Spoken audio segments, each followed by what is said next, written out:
नमस्कार, जय हिंद, वंदे मातरम। प्यारे बच्चों, यूपी लेखपाल का सिलेबस लगातार हम पूरा करवा रहे हैं और उस पर आधारित एक सीरीज लेकर आए हैं जो है सुपर 150 सीरीज। इसके द्वारा आप अपने सभी टॉपिक्स का रिवीजन कर रहे हैं। ये वन लाइनर फॉर्म में सीरीज है जिसमें बहुत ही अच्छा कंटेंट हम लगातार लेकर आते हैं। तो वीडियो को लाइक कर लीजिएगा, चैनल पर नए हैं चैनल को सब्सक्राइब कर लीजिएगा, क्योंकि प्रश्न यहीं से आएगा। आप पढ़ते रहेंगे आप हमारे साथ तो आपको यकीन आएगा। रही बात इस वीडियो के पीडीएफ की या हमारे चैनल के अन्य पीडीएफ्स की, जो कंटेंट हम लगातार शानदार लेकर आ रहे हैं, उसकी पीडीएफ आपको चाहिए तो स्क्रीन पर अभी आपको एक व्हाट्सएप नंबर दिख रहा है, वहां पर आप मैसेज करके मात्र 150 रुपए में सारी पीडीएफ प्राप्त कर सकते हैं, जो बहुत ही शानदार होती हैं, टू द पॉइंट होती हैं, आपके सिलेबस के अनुसार है और बहुत सारा कंटेंट हम लगातार प्रोवाइड करवा रहे हैं। 115 से अधिक पीडीएफ हम प्रोवाइड करवा चुके हैं और निरंतर हम आपके एग्जाम तक लगातार क्विक रिवीजन पीडीएफ्स भी आपको प्रोवाइड करवाएंगे। तो जरूर जुड़िए मात्र 150 रुपए में। जब आपको सैलरी मिलेगी लेखपाल की तो अगले साल वो 60 से 70 हजार होगी, जब नया वेतन आयोग लग चुका होगा। तो ऐसी परिस्थिति में 150 रुपए बहुत कम कीमत है। आप जरूर जुड़िए, आपका निश्चित रूप से फायदा होने वाला है अगर आप हमारे साथ जुड़ेंगे। चलिए शुरू करते हैं आज का ये बेहतरीन सेशन। तो अभी हम करने वाले हैं भारतीय अर्थव्यवस्था के सुपर 150 नोट्स। शुरू करेंगे भारत में आर्थिक नियोजन से, इकोनॉमिक प्लानिंग इन इंडिया। यही आपका पहला टॉपिक है आपके सिलेबस का। तो आर्थिक नियोजन एक सचेत और व्यवस्थित प्रक्रिया है जिसके तहत राज्य पूर्व निर्धारित सामाजिक और आर्थिक लक्ष्यों को प्राप्त करने के लिए संसाधनों का सर्वोत्तम उपयोग करता है। मुक्त बाजार व्यवस्था, फ्री मार्केट इकोनॉमी में आर्थिक निर्णय बाजार की शक्तियों, मांग और पूर्ति द्वारा तय होते हैं, जबकि नियोजित अर्थव्यवस्था में राज्य का नियंत्रण होता है। भारत में मिश्रित अर्थव्यवस्था है जिसके सार्वजनिक, सरकारी और निजी दोनों क्षेत्रों का सह अस्तित्व होता है। यानी कि जैसे आप जियो देखते हैं, एयरटेल देखते हैं, वोडा देखते हैं, वीआई जो आपकी नई कंपनी है, तो साथ में बीएसएनएल सरकारी कंपनी है। ऐसे ही पेट्रोलियम में भी सरकारी भी हैं और प्राइवेट भी हैं। अभी जो नया मिश्रित अर्थव्यवस्था का भारत टैक्सी ऐप आया, जैसे ओला, उबर, रैपिडो है, ये प्राइवेट कंपनीज हैं, सरकार लेकर आई है भारत टैक्सी ऐप। तो ये क्या है? ये मिश्रित अर्थव्यवस्था का आधार है। केंद्रीकृत नियोजन, सेंट्रलाइज्ड प्लानिंग में सभी आर्थिक निर्णय एक केंद्रीय प्राधिकरण जैसे पूर्व सोवियत संघ द्वारा लिए जाते हैं। सांकेतिक नियोजन क्या होता है? में सरकार केवल दिशा निर्देश और लक्ष्य तय करती है। भारत ने इसे आधिकारिक तौर पर 8वीं पंचवर्षीय योजना में 1992-97 में अपनाया था। लोकतांत्रिक नियोजन क्या है? में योजना निर्माण और क्रियान्वयन जनता और विभिन्न स्तरों विकेंद्रीकरण की भागीदारी द्वारा सुनिश्चित किया जाता है। भारत में नियोजन के इतिहास का पहला प्रयास 1934 में एम विश्वेश्वरैया की पुस्तक planned economy of for India में किया गया था। तो भारत में नियोजन का जो इतिहास है उसका पहला प्रयास 1934 में एम विश्वेश्वरैया की पहली पुस्तक प्लान्ड इकोनॉमी फॉर इंडिया में किया गया था। तो एम विश्वेश्वरैया की पुस्तक है प्लान्ड इकोनॉमी फॉर इंडिया 1934 में। इसमें भारत में नियोजन के इतिहास का पहला प्रयास किया गया था। 1938 में भारतीय राष्ट्रीय कांग्रेस हरिपुरा अधिवेशन में जवाहरलाल नेहरू की अध्यक्षता में राष्ट्रीय नियोजन समिति का गठन किया गया। 1944 में मुंबई के 8 प्रमुख उद्योगपतियों द्वारा बॉम्बे प्लान प्रस्तुत किया गया, जिसका उद्देश्य 15 वर्षों में प्रति व्यक्ति आय को 2 गुना करना था। 1944 में ही श्रीमन नारायण अग्रवाल द्वारा कृषि और कुटीर उद्योगों पर केंद्रीकृत गांधीवादी योजना प्रस्तुत की गई। 1945 में एमएन राय द्वारा मार्क्सवादी समाजवाद पर आधारित जन योजना पेश की गई। 1950 में जयप्रकाश नारायण द्वारा सर्वोदय योजना प्रस्तुत की गई, जो विनोबा भावे के विचारों पर आधारित थी। योजना आयोग की स्थापना 15 मार्च 1950 को होती है और यह पंचवर्षीय योजना तैयार करता है और पहली पंचवर्षीय योजना 1951 से 56 तक थी, जो हेरोड डोमर मॉडल पर आधारित थी, जिसमें कृषि विकास को सर्वोच्च प्राथमिकता मिली थी। दूसरी पंचवर्षीय योजना 1956 से 61 पीसी महालनोबिस मॉडल पर आधारित थी, जिसमें भारी उद्योगों के विकास पर जोर दिया गया। तीसरी पंचवर्षीय योजना 1961-66 भारत चीन युद्ध 1962, भारत पाक युद्ध 1965 और भयंकर सूखे के कारण अपने लक्ष्यों को प्राप्त करने में सबसे अधिक असफल रही।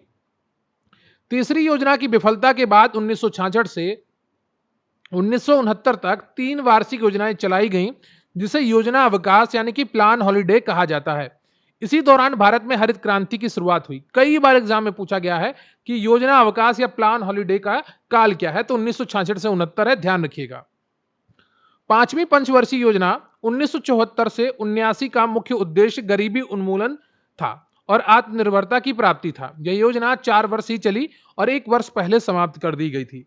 ध्यान रखिएगा, बहुत बार एग्जाम में पूछा गया है कि गरीबी उन्मूलन का नारा कौन सी योजना में दिया गया था, तो ये पांचवी पंचवर्षीय योजना में दिया गया था 1974 से 79।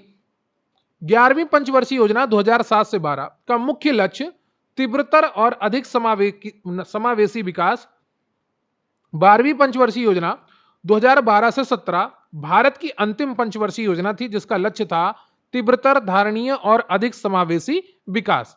1991 के एलपीजी सुधारों, जिसमें उदारीकरण, निजीकरण और वैश्वीकरण के बाद पंचवर्षीय योजनाओं में ने अर्थव्यवस्था पर कठोर नियंत्रण के बजाय प्रेरक भूमिका निभानी शुरू कर दी थी।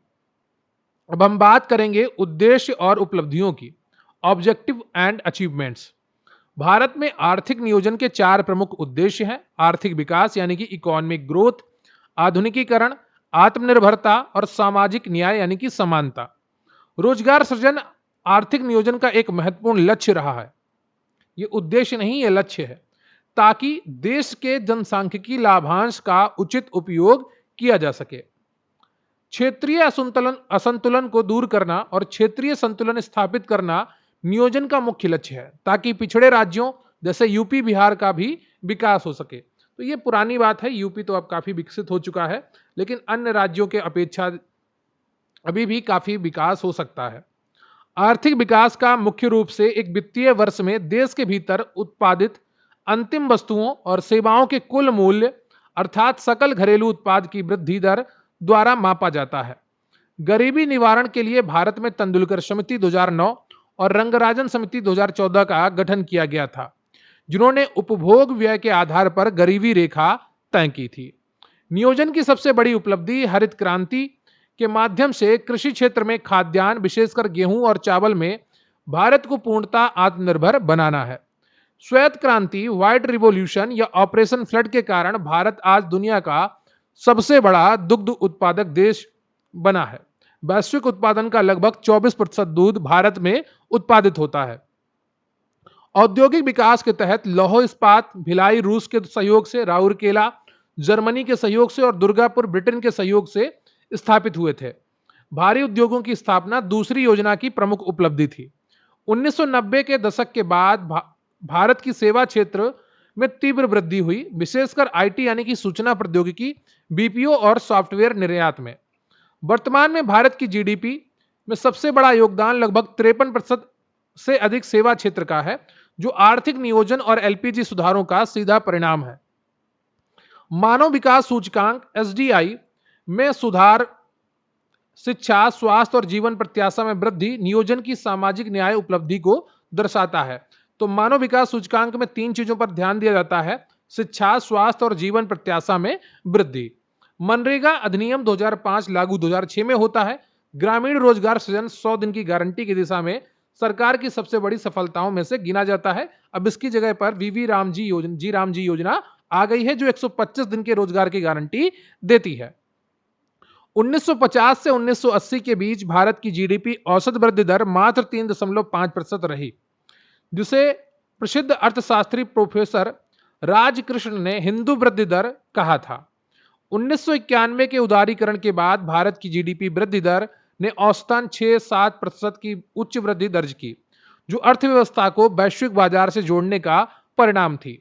मेक इन इंडिया 2014 और आत्मनिर्भर भारत 2020 जैसे अभियान आर्थिक नियोजन के तहत औद्योगिक विनिर्माण और निर्यात को बढ़ाने के आधुनिक प्रयास हैं। अब हम बढ़ेंगे अपने नेक्स्ट टॉपिक की तरफ, जिसका नाम है नीति आयोग, जो आपके सिलेबस में दिया गया है। 65 वर्ष पुराने योजना आयोग के स्थान पर 1 जनवरी 2015 को केंद्रीय मंत्रिमंडल के एक प्रस्ताव द्वारा नीति आयोग की स्थापना की गई। नीति का पूर्ण रूप है national institution for transforming India. राष्ट्रीय भारत परिवर्तन संस्थान। नीति आयोग एक गैर संवैधानिक और कार्यकारी निकाय है जो भारत सरकार के लिए शीर्ष थिंक टैंक के रूप में कार्य करता है। नीति आयोग के पदेन अध्यक्ष भारत के प्रधानमंत्री होते हैं। इसके उपाध्यक्ष की नियुक्ति प्रधानमंत्री द्वारा की जाती है और इन्हें कैबिनेट मंत्री का दर्जा प्राप्त होता है। नीति आयोग की गवर्निंग काउंसिल में सभी राज्य के मुख्यमंत्री, दिल्ली व पुडुचेरी के मुख्यमंत्री और अन्य केंद्र शासित प्रदेशों के उपराज्यपाल शामिल होते हैं। विशिष्ट क्षेत्रीय मुद्दों के समाधान के लिए नीति आयोग क्षेत्रीय परिषदों का गठन करता है जिसकी अध्यक्षता पीएम या उनके द्वारा नामित व्यक्ति करता है।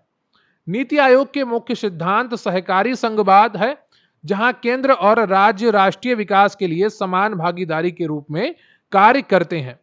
राज्यों के बीच स्वस्थ प्रतिस्पर्धा को बढ़ावा देने के लिए नीति आयोग प्रतिस्पर्धी संघवाद को प्रोत्साहित करता है, जैसे विभिन्न इंडेक्स जारी करके। नीति आयोग पुरानी पंचवर्षीय योजनाओं के बजाय 15 वर्षीय विजन डॉक्यूमेंट, 7 वर्षीय रणनीति और 3 वर्षीय एक्शन एजेंडा पर काम करता है। साक्ष्य आधारित नीति निर्माण, एविडेंस बेस्ड पॉलिसी मेकिंग और डेटा एनालिटिक्स नीति आयोग के अनुसंधान और नीति निर्माण कार्यों का मुख्य आधार है। भारत में सतत विकास लक्ष्यों एसडीजीज की प्रगति को मापने के लिए नीति आयोग 2018 से प्रतिवर्ष एसडीजी इंडिया इंडेक्स जारी कर रहा है। देश के 112 सबसे पिछड़े जिलों के तेजी से विकास के लिए नीति आयोग द्वारा 2018 में आकांक्षी जिला कार्यक्रम शुरू किया गया। देश में नवाचार यानी कि इनोवेशन और उद्यमिता की संस्कृति को बढ़ावा देने के लिए नीति आयोग ने 2016 में अटल इनोवेशन मिशन की शुरुआत की थी।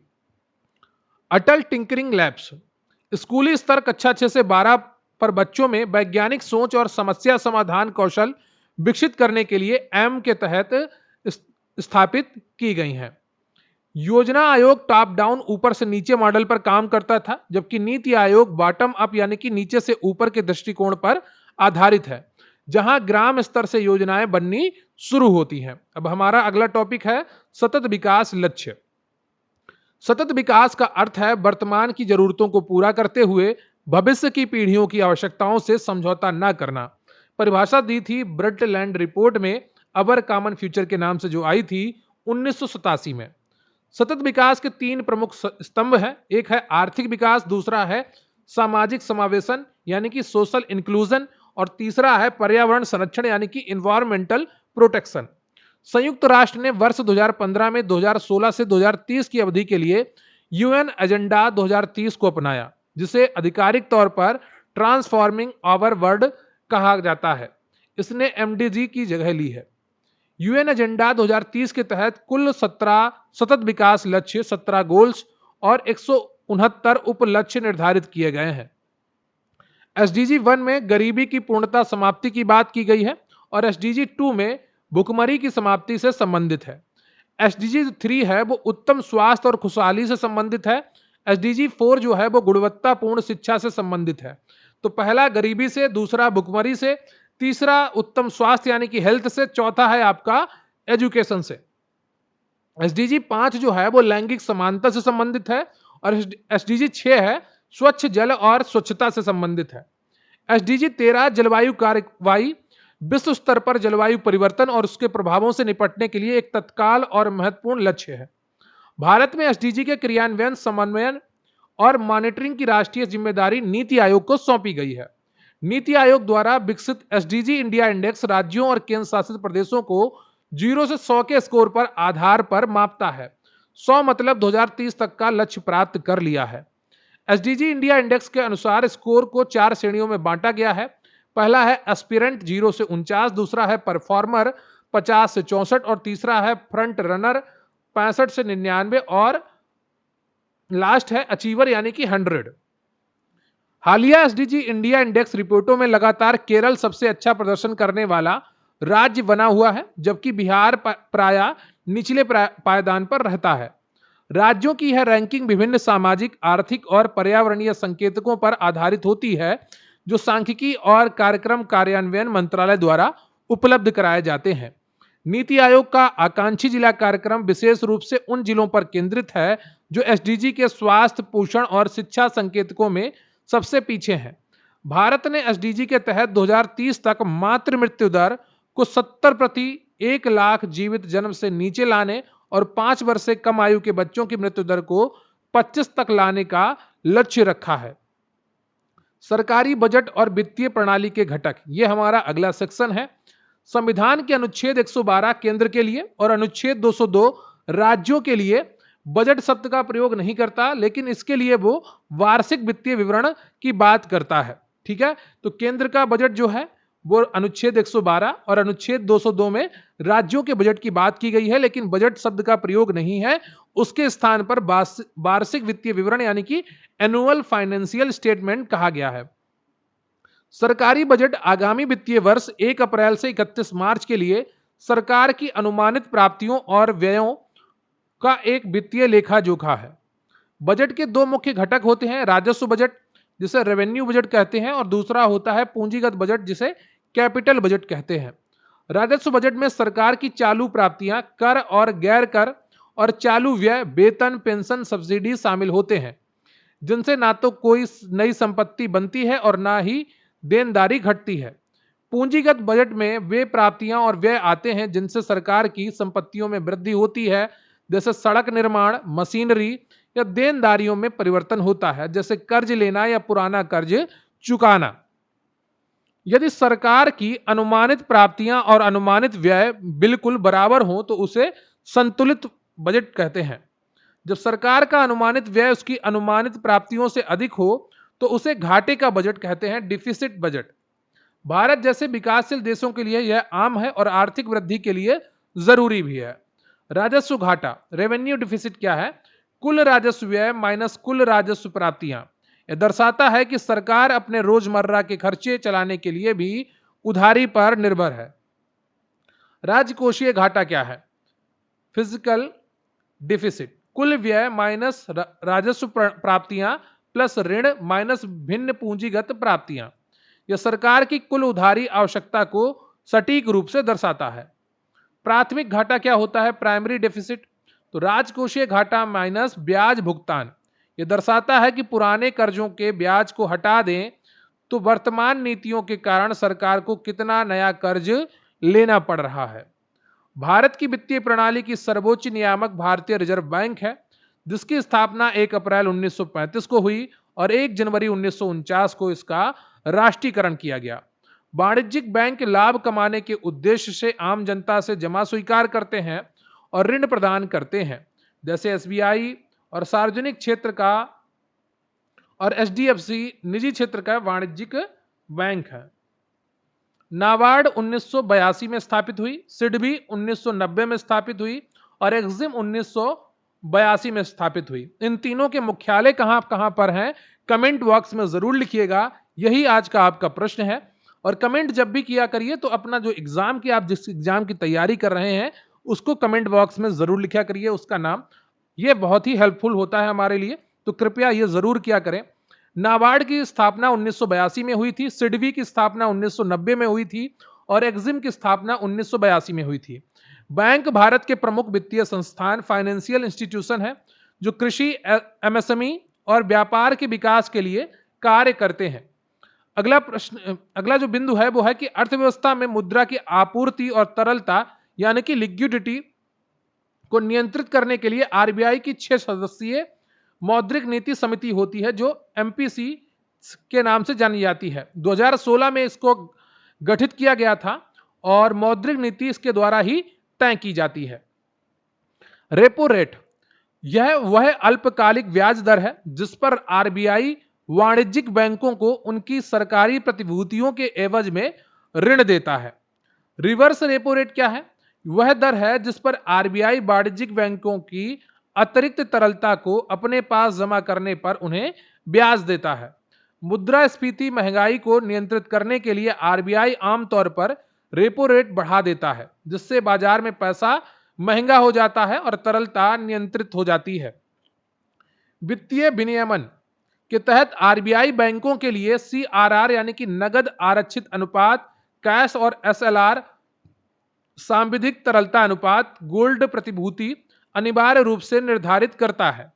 सेबी भारतीय प्रतिभूति और विनिमय बोर्ड वैधानिक दर्जा 1992 भारत के पूंजी बाजार, शेयर बाजार और म्यूचुअल फंड का सर्वोच्च नियामक है। FRBM act 2003 fiscal responsibility and budget management act का मुख्य उद्देश्य सरकार के राजकोषीय घाटे और राजस्व घाटे को निर्धारित सीमा में रखकर वित्तीय अनुशासन लाना है। अब हम बढ़ेंगे अपने नेक्स्ट सेक्शन की तरफ जो आपके सिलेबस का है, भारत में कृषि का विकास, एग्रीकल्चरल डेवलपमेंट इन इंडिया। तो भारत की सकल मूल्य वर्धन GVA/GDP में कृषि का योगदान वर्तमान में लगभग 17 से 18% है, लेकिन यह आज भी सबसे अधिक रोजगार लगभग 45 से 47% आबादी को प्रदान करने वाला क्षेत्र है। 1960 के दशक के मध्य में MS स्वामीनाथन भारत में हरित क्रांति के जनक के नेतृत्व में भारत में हरित क्रांति की शुरुआत हुई। नॉर्मन बोरलॉग को वैश्विक जनक माना जाता है। तो भारत में हरित क्रांति का जनक MS स्वामीनाथन और विश्व में हरित क्रांति का जनक नॉर्मन बोरलॉग, याद रखिएगा, बार बार एग्जाम में पूछा जाता है।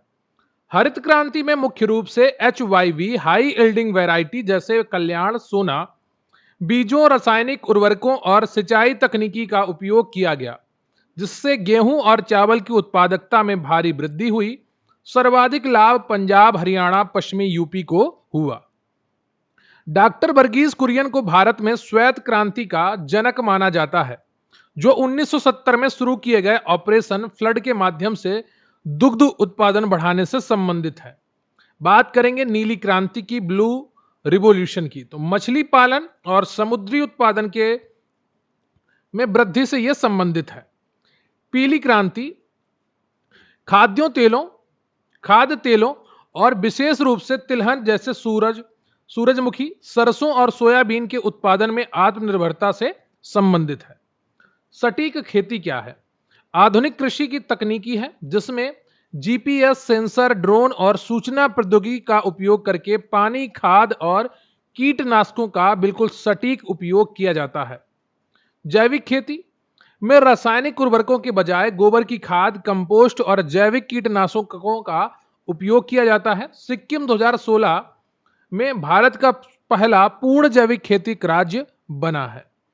GM फसलें, ये वे फसलें हैं जिनके DNA में बायोटेक्नोलॉजी द्वारा बदलाव किया जाता है। भारत में वर्तमान में केवल BT कपास को ही व्यावसायिक खेती की कानूनी अनुमति दी गई है। टिकाऊ कृषि क्या है? टिकाऊ कृषि का उद्देश्य मिट्टी की उर्वरता को बनाए रखते हुए और पर्यावरण को नुकसान पहुंचाए बिना लंबे समय तक कृषि उत्पादन सुनिश्चित करना है। जलवायु परिवर्तन के खतरों, सूखा, बाढ़ से निपटने के लिए भारत में जलवायु अनुकूल कृषि को बढ़ावा दिया जा रहा है। उदाहरण के लिए कम पानी वाली फसलें, सूखा प्रतिरोधी बीज का इस्तेमाल किया जा रहा है। प्रधानमंत्री कृषि सिंचाई योजना जो 2015 में शुरू की गई, उसका मुख्य नारा हर खेत को पानी और पर ड्रॉप मोर क्रॉप है, जो सूक्ष्म सिंचाई पर जोर देती है। किसानों को उनकी फसल का उचित मूल्य दिलाने के लिए भारत सरकार वर्ष में 2 बार 22 अनिवार्य फसलों के लिए न्यूनतम समर्थन मूल्य यानी कि MSP घोषित करती है। गन्ने के लिए FRP जारी किया जाता है, ध्यान रखिएगा।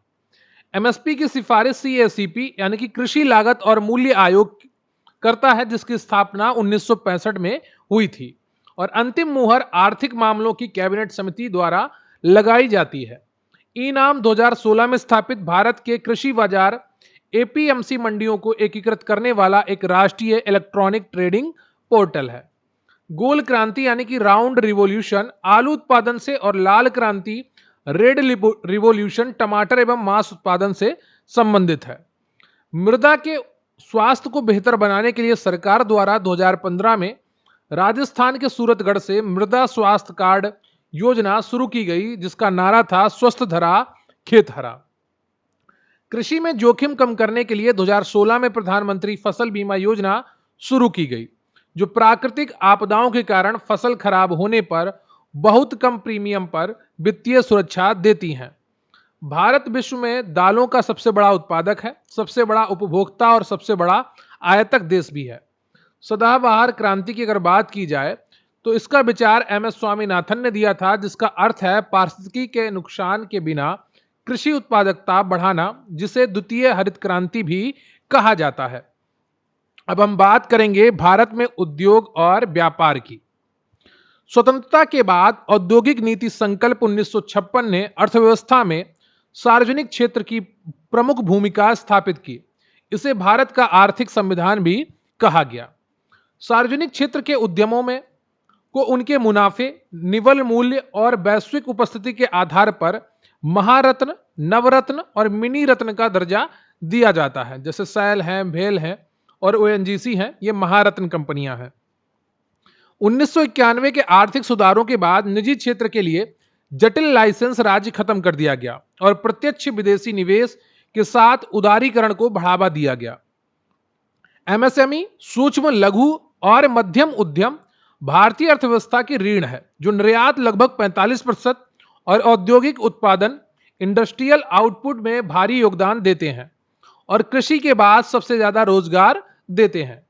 नई एमएसएमई परिभाषा 1 अप्रैल 2025 से लागू के अनुसार सूक्ष्म माइक्रो निवेश 5 करोड़ और टर्नओवर 10 करोड़ है, तो वो सूक्ष्म श्रेणी में आएगा, माइक्रो श्रेणी में आएगा। लघु या स्मॉल के लिए निवेश 25 करोड़ होगा और टर्नओवर 100 करोड़ रुपए तक होगा, तो वो लघु में आएगा।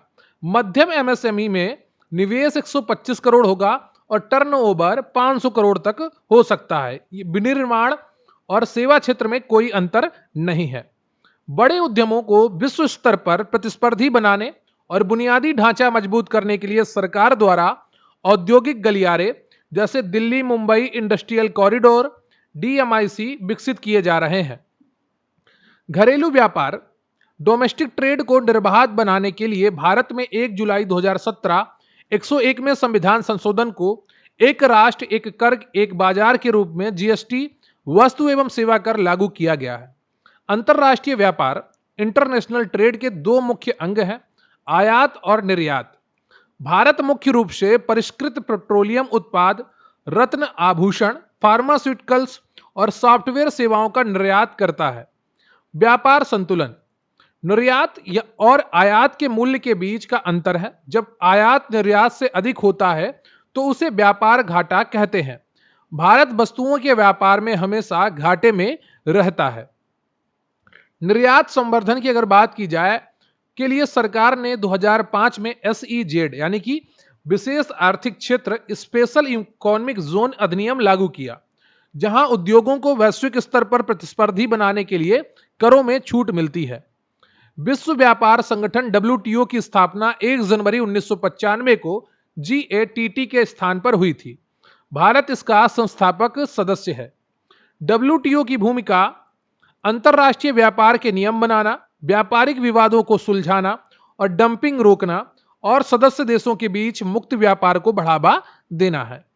उत्पादन लिंक्ड प्रोत्साहन PLI scheme, production linked incentive योजना भारत में घरेलू विनिर्माण को बढ़ावा देने, आयात निर्भरता कम करने और रोजगार सृजन की प्रमुख पहल है। नई विदेशी व्यापार नीति एफटीपी 2023 का लक्ष्य 2030 तक भारत के कुल निर्यात यानी कि वस्तु एवं सेवा दोनों को $2 ट्रिलियन तक पहुंचाना और रुपए में अंतरराष्ट्रीय व्यापार को बढ़ावा देना है। भारत का सबसे बड़ा व्यापारिक भागीदार प्रायः अमेरिका, यूएसए और चीन के साथ बीच बदलता रहता है। वर्तमान रुझानों में अमेरिका भारत का शीर्ष निर्यात गंतव्य है और प्रमुख व्यापारिक भागीदार है। अब हम बात करेंगे स्वतंत्रता के बाद के भूमि सुधार की। भारत में भूमि सुधारों को मुख्य रूप से दो उद्देश्यों के साथ शुरू किया गया। एक है सामाजिक न्याय यानी कि सोशल जस्टिस यानी कि शोषण समाप्त करना और समानता लाना, और दूसरा है जोत का आकार सुधार कर कृषि उत्पादकता बढ़ाना। स्वतंत्रता के तुरंत बाद जमींदारी उन्मूलन भूमि सुधारों का पहला और सबसे सफल कदम था। इसे कानूनी सुरक्षा देने के लिए प्रथम संविधान संशोधन 1951 द्वारा नवी अनुसूची जोड़ी गई। काश्तकारी सुधार के तहत 3 मुख्य कदम उठाए गए। लगान का नियमन, उपज के 20-25% तक सीमित करना, पट्टेदारी की सुरक्षा और काश्तकारों को मालिकाना हक देना। भूमि सीमा तय की गई, लैंड सीलिंग की गई। कानून के तहत एक परिवार या व्यक्ति द्वारा रखी जा सकने वाली अधिकतम कृषि भूमि की कानूनी सीमा तय की गई और अतिरिक्त भूमि भूमिहीनों में बांटी गई। चकबंदी योजना भूमि सुधार का एक अहम तकनीकी हिस्सा है, जिसका अर्थ है किसानों के दूर दूर बिखरे हुए खेतों को एक जगह इकट्ठा करना, जिससे मशीनरी का उपयोग संभव हो सके। सहकारी खेती को छोटे जोत वाले किसानों की उत्पादकता बढ़ाने के लिए प्रोत्साहित किया गया था, जहां किसान अपनी जमीन मिलाकर एक साथ खेती करते हैं, लेकिन यह भारत में अधिक सफल नहीं हो सका। आचार्य विनोबा भावे द्वारा 18 अप्रैल 1951 को आंध्र प्रदेश अब तेलंगाना के पोचमपल्ली गांव से स्वैच्छिक भूमि दान के लिए भूदान आंदोलन शुरू किया गया था। भूमि सुधारों के क्रियान्वयन की चुनौतियां में मजबूत राजनीतिक इच्छा शक्ति की कमी, बेनामी लेन देन और भूमि रिकॉर्ड का अभाव और जमींदारों द्वारा कानूनी खामियों का उपयोग शामिल था। भारत में भूमि सुधार पश्चिम बंगाल ऑपरेशन बरगा काश्तकारों की सुरक्षा के लिए और केरल राज्यों में वामपंथी सरकारों की मजबूत राजनीतिक इच्छा शक्ति के कारण सर्वाधिक सफल रहे। भूमि सुधारों का ग्रामीण अर्थव्यवस्था पर प्रभाव यह पड़ा कि सदियों पुरानी शोषक सामंती व्यवस्था का अंत हुआ। हालांकि भूमि के विखंडन के कारण छोटे भूमि आकार सीमांत किसानों की समस्या आज भी बनी हुई है। अब हम बात करते हैं वैश्वीकरण और उदारीकरण की, यानी कि एलपीजी रिफॉर्म्स की। 1991 के गंभीर आर्थिक संकट के कारण भारत को नई आर्थिक नीति अपनानी पड़ी और उस समय क्या हुआ था कि भुगतान संतुलन संकट और मात्र 14 दिन के आयात योग्य विदेशी मुद्रा भंडार भारत के पास बचा था, तो वो एक गंभीर आर्थिक संकट था। प्रधानमंत्री पीवी नरसिम्हा राव और डॉक्टर मनमोहन सिंह वित्त मंत्री थे उस समय। इनके नेतृत्व में भारत को नई आर्थिक नीति अपनानी पड़ी थी। इस अभूतपूर्व संकट से उबरने और कर्ज प्राप्त करने के लिए भारत ने आईएमएफ यानी कि अंतरराष्ट्रीय मुद्रा कोष और विश्व बैंक की शर्तों के आधार पर एलपीजी सुधार यानी कि उदारीकरण, निजीकरण और वैश्वीकरण लागू किए। एलपीजी का अर्थ यहां पर फिर से बताया गया है, लिबरलाइजेशन यानी कि उदारीकरण, प्राइवेटाइजेशन यानी कि निजीकरण और ग्लोबलाइजेशन यानी कि वैश्वीकरण। इसे राव मनमोहन मॉडल भी कहा जाता है। उदारीकरण के तहत अर्थव्यवस्था से सरकारी नियंत्रण, कोटा सिस्टम और औद्योगिक लाइसेंसिंग को समाप्त कर दिया गया। वर्तमान में केवल 5 खतरनाक विशिष्ट उद्योगों के लिए लाइसेंस अनिवार्य है। निजीकरण का अर्थ है सार्वजनिक क्षेत्र के उद्यमों पीएसयूज में सरकारी हिस्सेदारी कम करना। विनिवेश यानी कि डिसइन्वेस्टमेंट और उन क्षेत्रों में निजी कंपनियों को प्रवेश देना जो पहले केवल सरकार के लिए आरक्षित थी। वैश्वीकरण का तात्पर्य भारतीय अर्थव्यवस्था को विश्व अर्थव्यवस्था के साथ एकीकृत करना, जैसे भारी आयात शुल्क घटाना, विदेशी पूंजी एफडीआई और नई तकनीकी को देश में आने देना। एलपीजी सुधारों के तहत सरकार ने नई एफडीआई नीति लागू की, जिससे विदेशी मुद्रा प्रबंधन अधिनियम फेमा पारित हुआ और कई क्षेत्रों में 100% तक विदेशी निवेश की स्वतः अनुमति मिली। इन सुधारों का सबसे सकारात्मक प्रभाव आर्थिक विकास में अभूतपूर्व तेजी, गरीबी में कमी और भारत के सेवा क्षेत्र विशेष रूप से आईटी क्षेत्र के विश्व स्तर पर विस्तार के रूप में सामने आया। वैश्वीकरण के फायदे उपभोक्ताओं के लिए विश्व स्तरीय वस्तुओं के बेहतर विकल्प, विदेशी मुद्रा भंडार में भारी वृद्धि, रोजगार के नए अवसर, नई तकनीकी का आगमन और उच्च आर्थिक वृद्धि दर मिली। इसके नुकसान क्या हुए? अमीर गरीब के बीच असमानता में वृद्धि हुई, कृषि क्षेत्र की उपेक्षा हुई, सुधारों का लाभ मुख्य रूप से सेवा क्षेत्र को मिला और बहुराष्ट्रीय कंपनियों के सामने घरेलू लघु व कुटीर उद्योगों का पतन हुआ। अब हम बात करेंगे बुनियादी ढांचे की, यानी कि इंफ्रास्ट्रक्चर की। भारत में ऊर्जा उत्पादन की स्थापित क्षमता का सबसे बड़ा स्रोत आज भी थर्मल पावर है, यानी कि तापीय ऊर्जा, जो लगभग 55% है, जो मुख्य रूप से कोयले पर आधारित है। जल विद्युत, पवन ऊर्जा और सौर ऊर्जा भारत के प्रमुख नवीकरणीय ऊर्जा स्रोत हैं। भारत वर्तमान में विश्व में नवीकरणीय ऊर्जा क्षमता में चौथे स्थान पर है, सौर ऊर्जा में तीसरे स्थान पर है, ध्यान रखिएगा। जलवायु परिवर्तन को रोकने के लिए भारत ने COP26 ग्लासगो सम्मेलन में पंचामृत लक्ष्यों के तहत 2030 तक 500 गीगावाट गैर जीवाश्म ऊर्जा क्षमता स्थापित करने का महत्वाकांक्षी लक्ष्य रखा है। परिवहन, ट्रांसपोर्ट बुनियादी ढांचे की जीवन रेखा है। भारत का सड़क नेटवर्क अमेरिका के बाद दुनिया का दूसरा सबसे बड़ा सड़क नेटवर्क है, जहां पर लगभग 63 लाख किलोमीटर सड़कें हैं। भारतमाला परियोजना 2015 राष्ट्रीय राजमार्गों, आर्थिक गलियारों, तटीय और सीमावर्ती सड़कों के निर्माण से संबंधित एक बृहद सड़क विकास योजना है। सागरमाला परियोजना 2015 का उद्देश्य बंदरगाहों का आधुनिकीकरण करना और तटीय शिपिंग या अंतर्देशीय जलमार्गों के माध्यम से माल ढुलाई लागत को कम करना है। विमानन क्षेत्र की योजना उड़ान उड़े देश का आम नागरिक 2016 का उद्देश्य छोटे शहरों को हवाई मार्ग से जोड़कर क्षेत्रीय कनेक्टिविटी बढ़ाना और आम आदमी के लिए हवाई सफर को सस्ता बनाना है। डेडिकेटेड फ्रेट कॉरिडोर रेलवे का एक मेगा प्रोजेक्ट है जो विशेष रूप से केवल मालगाड़ियों के तीव्र और सुरक्षित आवागमन के लिए अलग ट्रैक बनाने पर केंद्रित है। तो डेडिकेटेड फ्रेट कॉरिडोर जो है वो रेलवे का एक मेगा प्रोजेक्ट है। लॉजिस्टिक विकास के लिए सरकार ने 2021 में पीएम गति शक्ति नेशनल मास्टर प्लान और 2022 में राष्ट्रीय लॉजिस्टिक्स नीति लॉन्च की, जो बुनियादी ढांचा परियोजनाओं की एक एकीकृत योजना सुनिश्चित करती है। मजबूत बुनियादी ढांचे का आर्थिक प्रभाव यह होता है कि इससे परिवहन और उत्पादन लागत में कम होती है, किसानों व उद्योगों की बाजार तक पहुंच आसान होती है, रोजगार बढ़ता है और मेक इन इंडिया व निर्यात संवर्धन जैसी पहल सफल होती है। तो ये कंप्लीट होते हैं आपके इकोनॉमी के 150 वन लाइनर। उम्मीद करता हूं आपने पूरी क्लास अटेंड की होगी और बहुत अच्छा लगा होगा। वीडियो को लाइक कर लीजिएगा, चैनल पर नए हैं चैनल को सब्सक्राइब कर लीजिएगा, कमेंट करके बताइएगा कि यह सेशन आपको कैसा लगा, आज का कंटेंट आपको कैसा लगा, बताइएगा कि आपको कुछ नया पढ़ने को मिला कि नहीं मिला। मैं निरंतर प्रयास करता हूं मैं आपके लिए वो लेकर आऊं जो आपको और कहीं नहीं मिलता है।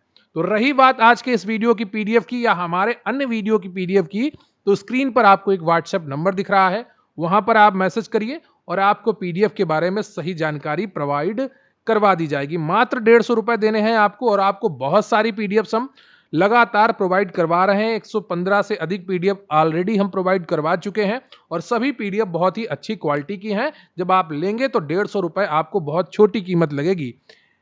लेखपाल की आप सैलरी की देखिए, अगली साल जब आप ज्वाइनिंग कर रहे होंगे तब लेखपाल की सैलरी 50 से 60 हजार होगी और मात्र 150 रुपए में आपका जो तैयारी का स्तर है वो बहुत ऊंचा उठ सकता है। तो जरूर जुड़िए हमारे साथ और कमेंट में अगर आप लेखपाल की तैयारी कर रहे हैं तो यूपी लेखपाल जरूर लिखिएगा। मिलते हैं फिर किसी अन्य वीडियो में, तब तक के लिए जय हिंद जय भारत। रात दिन एक करके अब जीत की बारी है, सपनों को पूरा करना अपनी जिम्मेदारी है। ये आखिरी पल है छोड़ना ना साथ, इम्तिहां की रात हाथों में हाथ। जोश है दिल में रगों में तूफान, हम हैं सिकंदर रख देंगे आसमां। हम हैं